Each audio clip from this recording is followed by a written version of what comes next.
Episode 1 Vikrant का ख्वाब या सच। मुंबई शहर। जोर की मूसलाधार बारिश चल रही थी। वही एक आलीशान विला के एक कमरे के बाथरूम में एक 6 फीट का बेहद हैंडसम और डैशिंग लड़का शावर ले रहा था। गोरा रंग, काली गहरी आंखें, अट्रैक्टिव और मस्क्यूलर बॉडी, 8 पैक एब्स। वो लड़का शावर के नीचे खड़ा था। शावर का ठंड पानी उस लड़के के ऊपर गिर रहा था, जिससे उस लड़के की बॉडी बहुत ही हॉट और सेक्सी लग रही थी।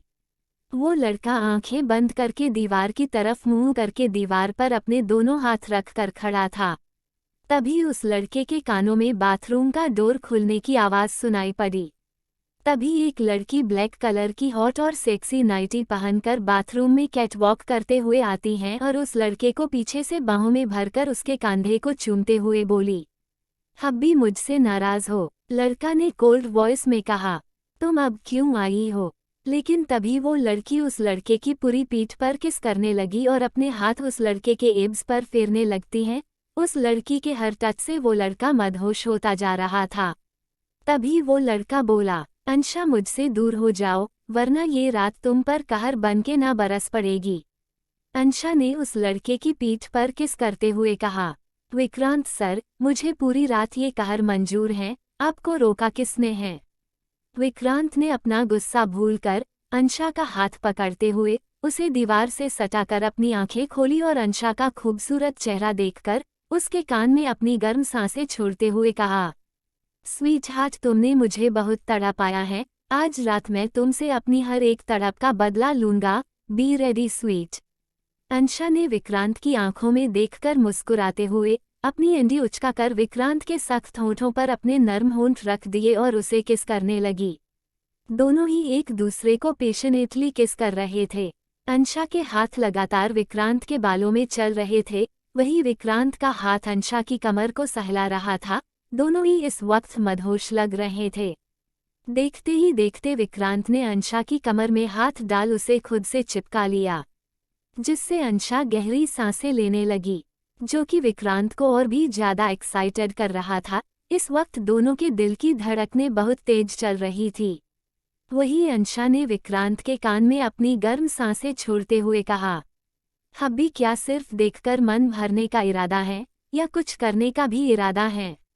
विक्रांत डेविल स्माइल करते हुए अंशा के होंठों पर उंगली घूमकर बोला, स्वीट हार्ट, रात खत्म हो जाएंगी पर मेरा प्यार खत्म नहीं होगा। फिर विक्रांत अंशा को अपने और करीब लाया और अंशा की नाइटी की चैन की तरफ बढ़ गया। लेकिन तभी रूम में रखा विक्रांत का फोन बजने लगता है, तो विक्रांत अपनी आंखें खोलता है और चारों ओर अंशा को ढूंढने लगता है, पर अंशा बाथरूम में कहीं नहीं थी। विक्रांत गुस्से में दीवार पर एक पंच मारकर बोला, स्वीट हार्ट, मुझसे दूर जाने की कोशिश करके तुमने अच्छा नहीं किया। तुम्हें तो मैं पाताललोक से भी ढूंढ निकलूंगा और उसके बाद तुम्हारे साथ वो करूंगा कि तुम मुझसे दूर जाने के नाम से क्या ख्याल से भी डर जाओ। Just wait and watch. वही दूसरी तरफ जयपुर के एक प्राचीन शिव मंदिर में दूर से लोग आते थे। इस मंदिर की बहुत मान्यता थी। वही रोज की तरह आज मंदिर में भीड़ नहीं थी, क्योंकि आज जयपुर का शाही परिवार मंदिर में आने वाला था। एक बहुत ही विशेष पूजा के लिए मंदिर में पूजा की तैयारियां चल रही थी। तभी मंदिर के बाहर एक के बाद एक कई कार आकर रुकती हैं। उन कार में से शाही परिवार के सभी सदस्य बारी बारी उतारते हैं और शाही परिवार के पीछे उनके बॉडीगार्ड की फौज चल रही थी। वही जैसे ही शाही परिवार मंदिर के अंदर पहुंचता है, तो पुजारी जी सिर झुकाकर बहुत ही आदर से कहा, महाराज और महारानी को हमारा प्रणाम। महाराजा ने सफ़ेद कलर का धोती कुर्ता पहना हुआ था और महारानी ने रेड कलर की बनारसी साड़ी पहनी थी और गले में डायमंड का सेट और कानों में डायमंड के बड़े बड़े रिंग और दोनों हाथों डायमंड के कंगन पहने हुए थे। वही महाराज पुजारी जी से कड़क आवाज में कहा, आपको भी हमारा प्रणाम। वही महारानी अपनी रौबदार आवाज में पुजारी से कहा, पुजारी जी, वेद प्रताप जी क्या हिमालय से लौट आए हैं? पुजारी सिर झुकाकर नामे जवाब देता है, फिर कुछ सोचकर बोले, महारानी, वेद प्रताप जी का बेटा हिमालय से लौट आया है, आप चाहें तो उनसे मिल सकते हैं। महारानी ने पुजारी जी की ओर देखकर कहा, ये सही रहेगा, पहले हम पूजा कर लेते हैं। फिर पुजारी जी पूजा शुरू करते हैं। शाही परिवार के सभी सदस्य हवन कुंड में हुति देते हैं और पूजा संपन्न होने के बाद महाराज अपने बाकी के परिवार को महल जाने को कहा देते हैं और खद महारानी और पुजारी जी के साथ मंदिर के पीछे बानी एक झोपड़ी में जाते हैं। झोपड़ी काफी बड़ी थी। उस झोपड़ी में एक लड़का जिसकी उम्र कुछ 30 या 32 होगी, वो जमीन पर आसन लगाकर ध्यान मग्न था। वही महाराज और महारानी पुजारी जी के साथ झोपड़ी के अदन प्रवेश करते हैं और जमीन पर बिछे आसन पर बैठ जाते हैं। तभी ध्यान मग्न लड़का बिना आंखें खोल कहा, आखिर आप लोग आ ही गए। महाराज ने लड़के से कहा, आप तो हमारी मुसीबत के बारे में जानते ही, क्या आपके पिताजी उसका कोई उपाय मिला? वो लड़का मुस्कुराते हुए अपनी आंखें खोलकर कहा, जी हाँ महाराज, आपकी मुसीबत का हल बाबा को मिल चुका है। महाराज और महारानी दोनों ही सुनकर खुश हो जाते हैं और महारानी उस लड़के से बहुत प्यार से कहा, सोम बेटा, हमें जल्द से हमारी मुसीबत का हल बताओ। सोम मुस्कुराते हुए कहा, महारानी, आपके बाकी के सवालों का जवाब आपको बाबा ही देंगे, आप उनका लौटने का इंतजार करके। फिर महाराज और महारानी वहां से चले जाते हैं और सोम वापस ध्यान मग्न हो जाता है। क्या जयपुर के शाही परिवार उस लड़की को ढूंढ पाएगा जिससे आत्माएं दिखाई देती हैं? एपिसोड 2 अंशा की मुसीबत। वहीं दूसरी तरफ शिमला शहर में रात का वक्त था। कड़के की ठंड पड़ रही थी। एक 21 साल की बेहद ही खूबसूरत लड़की, रंग दूध सा गोरा, हरी आंखें और गुलाबी होंठ और कमर तक के लंबे बाल और height 5 feet 4 inch, perfect body shape, अपना लगेज लेकर पुल के नीचे बैठी थी। उस लड़की के साथ एक dog, husky cat, white Persian भी थी। वहां इतनी सर्दी थी, तीनों ही ठंड से कांप रहे थे। वो लड़की आसपास से लड़की इकट्ठी करके आग जाल देती हैं और जमीन पर एक शॉल बिछाकर अपने कैट और डॉग को उस पर बैठ देती हैं और दूसरा शॉल उनको ऊपर से उड़ देती हैं। और फिर वो लड़की अपने कैट और डॉग से रोते हुए बोली, मकान मालिक, हमें आधी रात को घर से कैसे निकल सकता है? डॉग ने कहा, मम्मा, अब रोने से क्या फायदा, जब चिड़िया चुग गई खेत। आपको किसने कहा था? मकान मालिक की बीवी को ये बताने के लिए कि उसके पति का अफेयर घर की नौकरानी के साथ चल रहा है, जब बोया पेड़ बबूल का आम कहाँ से आए? लड़की ने क्यूट फेस बनाकर कहा, मैंने तो सच ही बोला था। अगर किसको घर से बाहर फेंकना था तो वो मकान मालिक था। हमें क्यों आधी रात को घर से बाहर फेंक दिया? ये तो गलता है। गलती करे वो मकान मालिक और घर से बाहर हमें तीनों को फेंक दिया गया। बच्चों, घोर कलयुग आ गया। कैट ने कहा, मम्मा, अब अगली बार सच बोलने से पहले 100 बार सोच लेना। ये और कोई नहीं बल्कि अंशा और पेप्सी सैंडी थे, जो मुंबई छोड़कर 1 महीने से शिमला में रह रहे थे। वही अंशा का रोना पास बैठे 5-6 भिखारी देख रहे थे। वो वहां पुल के नीचे सोने की कोशिश कर रहे थे, पर अंशा के रोने के कारण वो लोग सो नहीं पा रहे थे। तभी एक भिखारी चिल्लाकर अंशा से कहा, आए छिपकली, क्यों सबको परेशान कर रही हैं? चुपचाप बैठ नहीं सकती? अंशा गुस्से से पीछे मुड़कर देखती है और रोते हुए कहा, अंकल, आप तो बहुत बुरे हैं। मुझ मासूम बच्ची को छिपकली बोल रहे हो? आपको किसने मासूम बच्चों के साथ बात करने की अक्ल नहीं सिखाए? भिखारी अंशा के हाथ जोड़कर कहा, मेरी माँ, चुप करे बैठ जा। क्यों रोकर अपने और हम सबके सिर में दर्द कर रही हैं?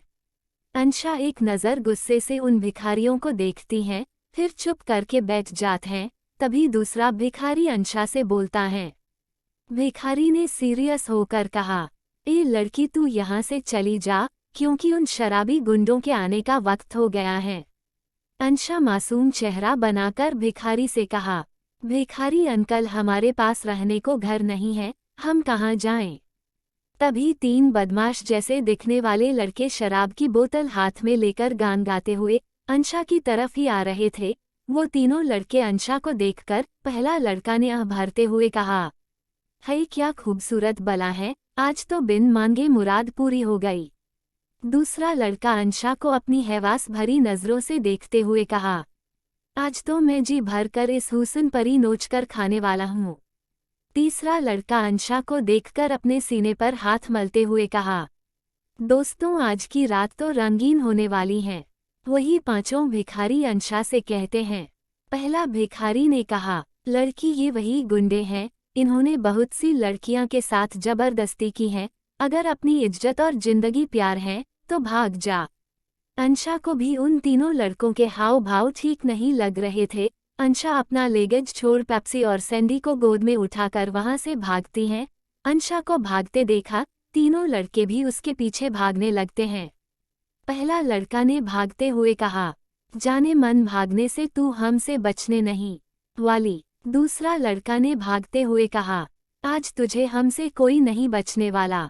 अंश भागे जा रही थी। भागने के कारण अंशा की सांस भी फूलने लगी थी। अंशा को कुछ भी समझ नहीं आ रहा था। तभी अंशा का पैर मुड़ जाता है और वो जमीन पर गिर जाती हैं। जमीन पर गिरते ही अंशा, पेप्सी और सैंडी तीनों की ही चीखें निकल जाती हैं। पेप्सी ने रोते हुए कहा, मम्मा गेट अप। सैंडी ने रोते हुए कहा, मम्मा प्लीज गेट अप। वही अंशा भी फूट ने कहा। फूट रो रही थी क्योंकि उसका पैर बहुत बुरी तरह से मुड़ गया था कि उसका चल पाना मुश्किल हो रहा था। अंशा बार ने कहा, बार खड़े होने की कोशिश कर रही थी पर वो उठ नहीं पा रही थी।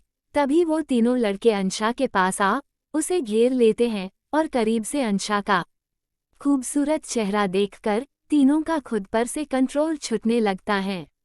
अचानक ही आसमान में बादल गरजने लगते हैं और वो तीनों बदमाश लड़के अंशा को अपनी हैवास भरी नजरों से देखकर शैतानों की तरह हंस रहे थे। तभी पेप्सी उनमें से एक लड़के के पैर में अपने नोकीले दांतों से काट लेता है और सैंडी भी दूसरे लड़के के ऊपर अपने नोकीले नाखूनों से हमला कर देती है। तीसरा लड़का तो सहमा सा पेप्सी और सैंडी के खूंखारपन को देखकर रहा था। वही अंशा भी किसी तरह से खड़ी होती है और तीसरे लड़के को कहा, अबे ओ संड, आज तुझे एक लड़की की ताकत का परिचय में करवाती हैं। अंशा बिना देर करे उस लड़के के प्राइवेट पार्ट पर एक जोरदार किक मारकर पेप्सी और सैंडी से कहा, नालायकों अब चलो, इन्हें डरना है, भगवान के घर पहुंचकर जेल नहीं जाना। अंशा और पेप्सी सैंडी तीनों वहां से भागते हैं। अंशा अब खुद को कैसे इन हैवास के भूखे भेड़ियों से बचाएगी। हेलो फ्रेंड्स, स्टोरी का नेक्स्ट एपिसोड चाहिए to 10 comments and 100 likes complete कर दो। नेक्स्ट एपिसोड अजेगा एपिसोड 3, कैसे हम तेरा ये नर्म बदन नोचते हैं। सर्द हवाएं अचानक ही तेज हो चुकी थी। वही वो बदमाश लड़के बड़े ही चिपकू थे। वो भी इतनी जल्दी हार मानने वालों में से नहीं थे। वो तीनों लड़के भी अंशा के पीछे भागते हैं। अब उन तीनों लड़कों का गुस्सा अपनी हर हद पर कर चुका था। उन तीनों लड़कों ने सोच लिया था कि वो अंशा का हल बद से बदतर कर देंगे। वही अंशा का जो पैर मुड़ गया था उसमें बहुत ज्यादा दर्द हो रहा था, जिसकी वजह से उसे भाग नहीं जा रहा था। अंशा बहुत धीरे भाग रही थी। वही वो तीनों बदमाश लड़के अंशा के बेहद करीब आ गए थे। तभी उन बदमाश लड़कों को अपने इतने पास देखकर अंशा लड़खड़ाकर जमीन पर गिर जाती हैं। वो तीनों लड़के अंशा को घेर कर हंसते हुए उसके चारों ओर घूमने लगते हैं। पहला लड़का अंशा के बाल पकड़कर उसे खड़ा करता है और अंशा की जैकेट की बाजू फड़कर हंसते हुए अपने होठों पर जीभ फिरते हुए उसे कहता है, जाने मन अब कहाँ बचकर जाएगी, अब तू देख कैसे हम तीनों तेरा ये नर्म बदन नोचते हैं। तीनों लड़के शैतानी हंसी हंसने लगते हैं। तभी अंशा डरते हुए कहती है, तुम तीनों मुझे छोड़ दो वरना। एक बदमाश लड़का अंशा के होठों के करीब जैसे ही बढ़ने लगता है, वैसे ही पेप्सी और सैंडी एक बार फिर उन तीनों लड़कों पर हमला कर देते हैं। वही अंशा तीसरे लड़के को धक्का मारकर नीचे गिर देती है और जमीन पर बड़ा पत्थर उठाकर उस लड़के के ऊपर छोड़ देती है और वो पत्थर सीधे उस लड़के के प्राइवेट पार्ट के ऊपर जाकर गिरता है। उस लड़के की भयानक चीखें उस सनसन इलाके में गूंज उठाती हैं। पेप्सी ने भी उस पहले लड़के को इतनी जगह काट लिया कि उसे 14 नहीं 1400 इंजेक्शन लगवाने पड़ेंगे। वही सैंडी ने भी उस दूसरे लड़के की आंखें अपने नोकीले नाखूनों से ही फोड़ दी। तीनों बदमाश लड़के जमीन पर पड़े पड़े चीखे रहे थे, दर्द से तड़प रहे थे। वही अंशा उन तीनों लड़कों को देखकर कहती हैं, तो कैसे रही खातिरदारी, कहीं हमने कोई कामी तो नहीं छोड़ दी। पहला बदमाश लड़का हाथ जोड़कर अंशा से कहता है, मेरी तौबा, मेरे बाप की तौबा, अगर अगली बार किसी लड़की पर गंदी नजरें डालूं तो। फिर अंशा पेप्सी और सैंडी के साथ टशन में वहां से निकल जाती हैं और एक चाय की दुकान खुली देख वहां चाय पीने बैठ जाती हैं। उस चाय के दुकान पर और भी बहुत से लोगों बैठकर चाय पी रहे थे। वही अंशा चाय वाले से एक चाय और 2 जगह गर्म दूध लेने को बोलती हैं। वही तीनों बेंच पर बैठ जाते हैं। वही अंशा मुस्कुराते हुए पेप्सी और सैंडी से कहती हैं, आज विक्रांत सर की खूंखार ट्रेनिंग हमारे काम आ ही गई। वैसे हमें इतनी खूंखार ट्रेनिंग तो विक्रांत सर जैसा खूंखार आदमी ही दे सकता था। अंशा के मुंह से विक्रांत का नाम सुनकर सैंडी मासूम चेहरा बनाकर कहती हैं, मम्मा क्या हम कभी डैडी के पास नहीं जाएंगे? क्या हम डैडी का चेहरा बिना देख ही मर जाएंगे? अंशा बहुत ही प्यार से सैंडी को अपनी गोद में उठाकर कहती हैं, डैडी की प्रिंसेस को डैडी के पास जाना है। मैं ऐसा करती हुए तुम्हें तुम्हारे डैडी के पास कुरियर कर देती हूँ। फिर अंशा दांत भींच कहती हैं, सैंडी की बच्ची वो हैवासी बदमाश शैतान छरकी विक्रांत सर को अगर अपना डैडी बोला तो मैं तुम्हारा एडमिशन स्कूल में करवा दूंगी।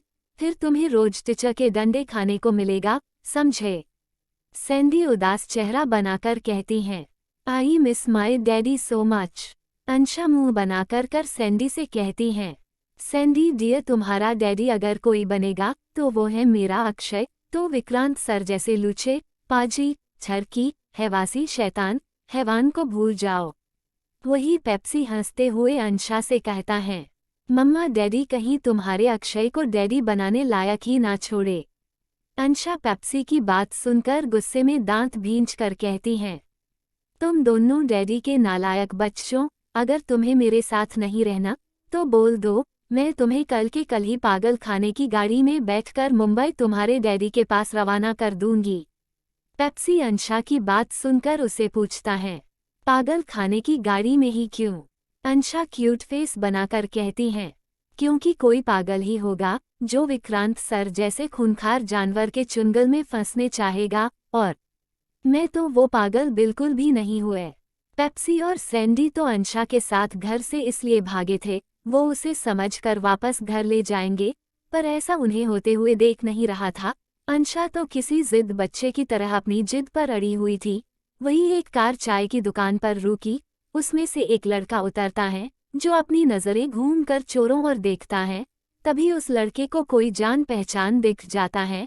वही अंशा खड़ी होकर आसमान की तरफ देखने लगती है।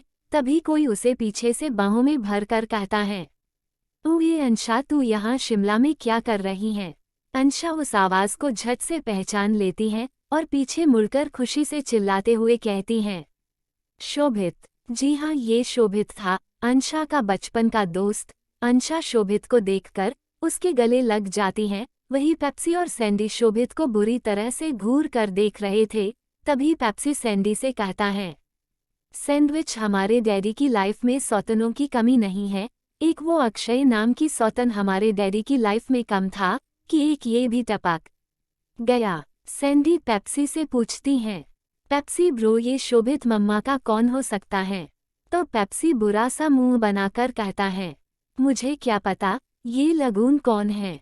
तारांकन आखिरी अंशा को उसकी जिंदगी कहाँ लेकर जाएगी। एपिसोड 4 तुम विक्रांत जैसे शैतान चुंगल में कैसे फंसी।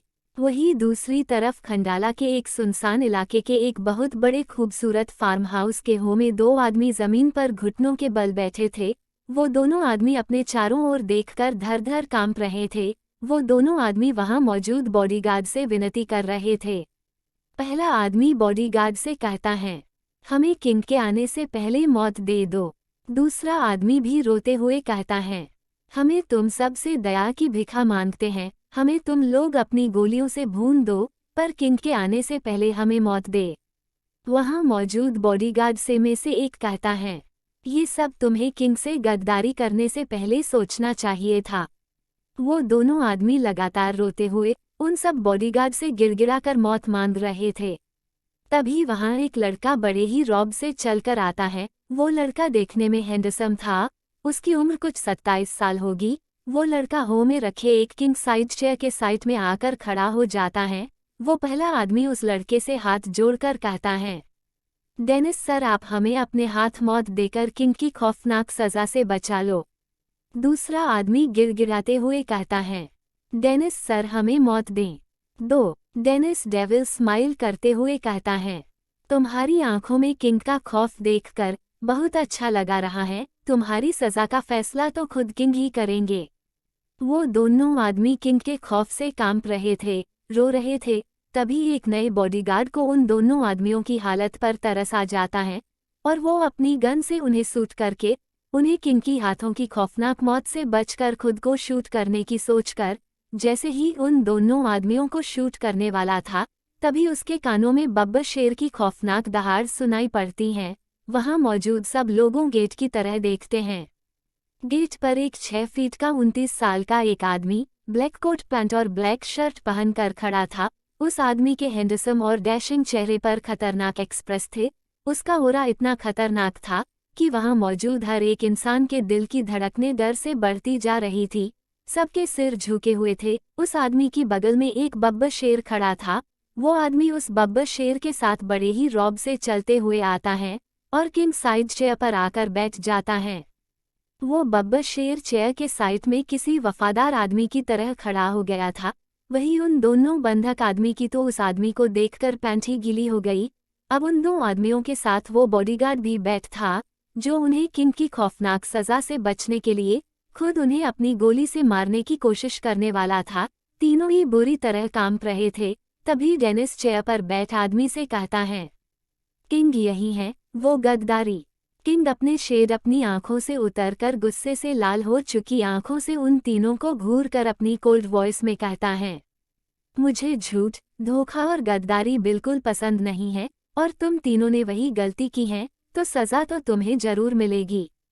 तीनों लोगों अब अपनी खौफनाक मौत के ख्याल से ही कांप रहे थे कि किंग ना जाने उन्हें कौन सी खौफनाक मौत देने वाला है। वही किंग अपने बगल में खड़े बब्बर शेर को इशारा करता है। शेर बिना एक पल गनवाए उन दोनों आदमी को और उस बॉडीगार्ड फड़ कर रखा देता है।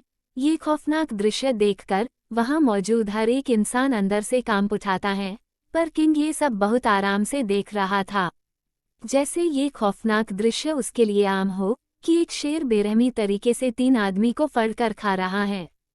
तभी किंग के साइड में खड़े डेनिस का फोन बाजता है और वो फोन पर बात कर फोन डिस्कनेक्ट कर मुस्कुराते हुए किंग से कहता है, किंग अंशा का पता चल गया, वो इस वक्त शिमला में है। किंग कोल्ड वॉइस में डेनिस से कहता है, मेरे प्राइवेट प्लेन को रेड करो, हम 1 घंटे में शिमला जा रहे हैं। जी हाँ किंग, और कोई नहीं विक्रांत ही है। सब लोगों अंडरवर्ल्ड में विक्रांत को किंग के नाम से जानते हैं। वही विक्रांत उस शेर को पुकारते हुए कहता है, मैंगो बेबी डैडी के पास आओ। बब्बर शेर जो उन तीनों आदमियों को जिंदा ही खा गया था, उसके मुंह पर खून लगा था। वो विक्रांत की बात सुनकर उसके पास जाकर उसके आंखों में देखता है। विक्रांत अपनी पैंट की पॉकेट से रुमाल निकालकर उस शेर के मुंह पर ले गए। खून साफ करके उसके माथे पर किस करके कहता है, मैंगो बेबी मैं आपकी मम्मा अंशा और आपके लिटिल ब्रदर पेप्सी और सिस्टर सैंडी को लेने जा रहा हूँ, आप अपना ख्याल रखना। ये बब्बर शेर विक्रांत का पालतू शेर था। विक्रांत के एक इशारे पर ये एक साथ 10 इंसानों को फड़ कर रख सकता था और विक्रांत ने उसका नाम मैंगो रखा हुआ था। विक्रांत मैंगो को भी पेप्सी और सैंडी की तरह अपना बेबी मानता था। मैंगो हाँ में अपना सिर हिला देता है। विक्रांत फर्श पर खून देखकर अपनी कोल्ड वॉइस में हेड बॉडीगार्ड रंजीत कहता है, क्लीन द ऑल मैस। फिर विक्रांत मैंगो को अपने फार्म हाउस पर ही छोड़कर चला जाता है। वहीं दूसरी तरफ शिमला में चाय की दुकान पर अंशा और शोभित चाय पी रहे थे। शोभित पेप्सी और सैंडी को देखकर अंशा से कहता है, अंशा ये तेरे ही पेज हैं, मतलब तेरा तो पुराना इतिहास रहा है। तुझे कुत्ते और बिल्लियों से नफरत थी, फिर तुमने ये कुत्ता और बिल्ली कैसे पाल लिए। अंशा चाय का खाली कप जमीन पर रखकर कहती हैं, शोभित ये मेरे पेट नहीं, मेरे बच्चे हैं, पेप्सी और सैंडी। शोभित आंखें फाड़कर अंशा और पेप्सी और सैंडी को ही देख रहा था। उसे यकीन नहीं हो रहा था कि अंशा जो बचपन से कुत्ते बिल्लियों से इस कदर नफरत करती कि मुंशी पार्टी ऑफिस में फ़ोन करके गली के आसपास के पड़ोसियों के कुत्ते बिल्लियों को मुंशी पार्टी वालों से पकड़वा देती थी। अंशा शोभित का हैरानी भरी चेहरा देखकर उसे कहती हैं, यार शोभित ये मेरे ही बच्चे हैं, मैं इन्हें चोरी करके नहीं लाई, देखो हम तीनों की शक्ल भी कितनी मिलती हैं। अंशा सैंडी को गोद में उठाकर पेप्सी और सैंडी से कहती है कि वो क्यूट फेस बना लें। फिर पेप्सी और सैंडी के साथ अंशा भी क्यूट फेस बनाकर शोभित से कहती हैं, अब तो ये मेरे ही बच्चे लग रहे हैं ना। शोभित पेप्सी को अपनी गोद में लेकर उन तीनों के क्यूट फेस देखकर मुस्कुराते हुए कहता है, ओके मैंने मान लिया, ये तुम्हारे पेटो सोरी बच्चे हैं। यार अंशा, मैंने न्यूज़पेपर में पढ़ा था तेरी शादी एशिया के number 1 business tycoon Vikrant Oberoi से होने वाली थी। शोभित के मुंह से विक्रांत का नाम सुनकर अंशा के चेहरे पर खौफ साफ नजर आने लगता है। अंशा घबराते हुए कहती हैं, तुम किसी शैतान के बारे में पूछ रहे हो कि वेरी डेंजरस मैन। शोभित अंशा को शक भरी नजरों से देखते हुए पूछता है, कहीं तुम शादी से भाग तो नहीं आई हो।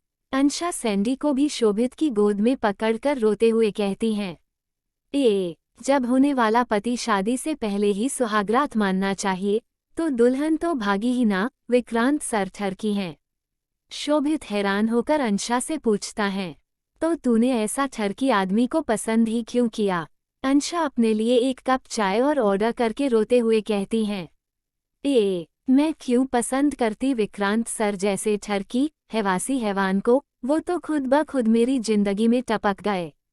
पेप्सी और सैंडी गुस्से से अंशा को ही देख रहे थे, कैसे उनकी मम्मा किसी अनजान के सामने उनके डैडी की बुराई कर रही हैं। पेप्सी गुस्से से सैंडी से कहता है, सैंडविच आज मैं इस शोभित का खून कर दूंगा, कैसे इसे हमारी डैडी की बुराई सुनकर मजा आ रहा है। सैंडी अपनी आंखें मटकते हुए कहती हैं, पेप्सी ब्रो सावधान, इंडिया में मैंने एक एपिसोड में देखा था कि एक अनजान आदमी बीवी को पति के खिलाफ करके उसे उसके प्यार पति का खून करवा देता है। पेप्सी और सैंडी शोभित की गोद से उतरकर सामने के खाली बेंच पर बैठ जाते हैं और उसे ही खा जाने वाली नजरों से गुस्से से घूरने लगते हैं। वही अंशा तो विक्रांत की बुराई करने में बिजी हो चुकी थी। विक्रांत की बुराई सुनकर पेप्सी और सैंडी का खून खोल रहा था, उन्हें शोभित पर गुस्सा आ रहा था। वही शोभित अंशा की बातें सुनकर कहता है, यार अंशा, तुम विक्रांत जैसे शैतान के चुंगल में कैसे फंसी। अंशा आसमान में चांद देखकर कहती हैं, आज से 1 साल पहले की बात है, मेरे कॉलेज में एक फंक्शन था। विक्रांत सर उसके चीफ गेस्ट बनकर मेरे कॉलेज आए थे। अंशा की आंखों के सामने 1 साल पहले की सारी घटनाएं घूमने लगती हैं कि वो कैसे विक्रांत जैसे डेंजर इंसान के चुंगल में फंसी थी। आखिरी कैसी थी अंशा और विक्रांत की मुलाकात। एपिसोड 5, तुम्हें मैं अपने बस्तर पर लाकर रहूंगा। अंशा की आंखों के सामने 1 साल पहले की सारी घटनाएं घूमने लगी कि वो कैसे विक्रांत जैसे डेंजर इंसान के चुंगल में फंसी थी। फ्लैशबैक। मुंबई के एक कॉलेज में डीन के ऑफिस में एक स्टूडेंट सिर झुकाकर खड़ी थी और डीन उसको देखकर अपने टेबल पर जोर से हाथ मारते हुए दांत भींचकर कहता है, मिस अंशा शर्मा, क्या तुम मुझे बता सकती हो कि तुम्हारे लॉकर में सड़े अंडे और टमाटर क्या कर रहे थे। अंशा डीन को देखकर भोला चेहरा बनाकर कहती हैं, मुझे क्या पता मेरे लॉकर में सड़े अंडे और टमाटर क्या कर रहे थे, शायद पार्टी कर रहे थे। डीन गुस्से में अंशा को घूरते हुए कहते हैं, ये मजाक नहीं है, मुझे मेरे सवाल का जवाब दो। अंशा बेफिक्र होकर कहती हैं, कॉलेज के डीन होने के नाते ये आपका फर्ज है कि आप पता करें कि कौन इतना लापरवाह है कि अपने सड़े अंडे और टमाटर मेरे लॉकर में रख कर भाग गया। वैसे डीन, आप भी अपने लॉकर को चेक कर लीजिए, कहीं कोई आपके लॉकर में सड़ी हुई बिरयानी रखकर तो नहीं भाग गया। डीन अपना सिर पकड़कर कहता है, मिस अंशा, तुम्हारी हर गलती बस मैं इसलिए माफ़ कर देता हूँ क्योंकि तुम एक ब्राइट स्टूडेंट हो, वरना। अंशा रोते हुए डीन से कहती हैं, आप मुझे क्यों डांट रहे हैं, मेरी क्या गलती है। अगर कोई पागल मेरे लॉकर को अपना लॉकर समझकर उसमें अपने सड़े अंडे और टमाटर रखकर भाग गया। डीन टेबल से पानी का गिलास उठाकर पीता है और खुद को रिलैक्स करते हुए अंशा से कहता है, मिस अंशा, क्या तुम्हारे ये प्लान नहीं था कि आज के फंक्शन के चीफ गेस्ट का स्वागत तुम उन पर ये सड़े अंडे और टमाटर मरकर करने वाली थी।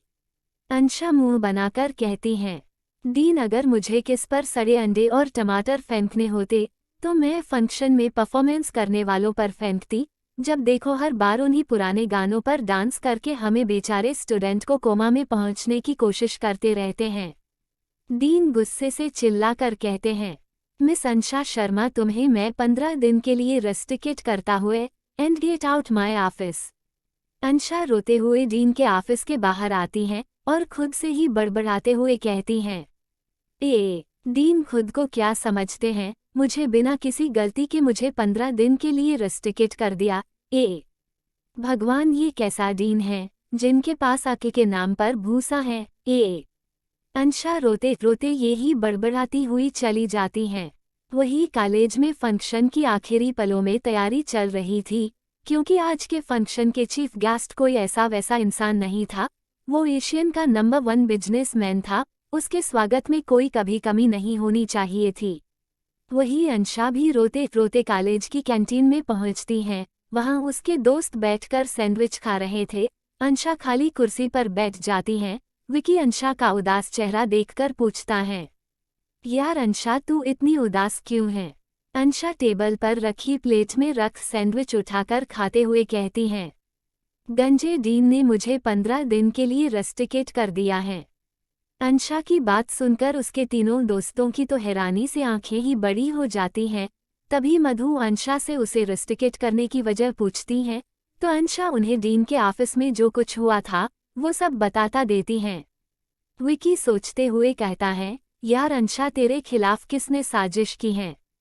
वही नीति अपने हाथ की उंगलियों पर अंशा के दुश्मनों को गिनते हुए कहती हैं, अंशा, तेरे तो बहुत सारे दुश्मन हैं, उनमें से कौन हो सकता है? तभी पीछे से आवाज आती है, मेरे होते हुए कोई कैसे मेरी अंशा को परेशान कर सकता है? ये हक तो मेरा है। चारों दोस्त पीछे पलटकर देखते हैं तो पीछे एक हैंडसम लड़का खड़ा था।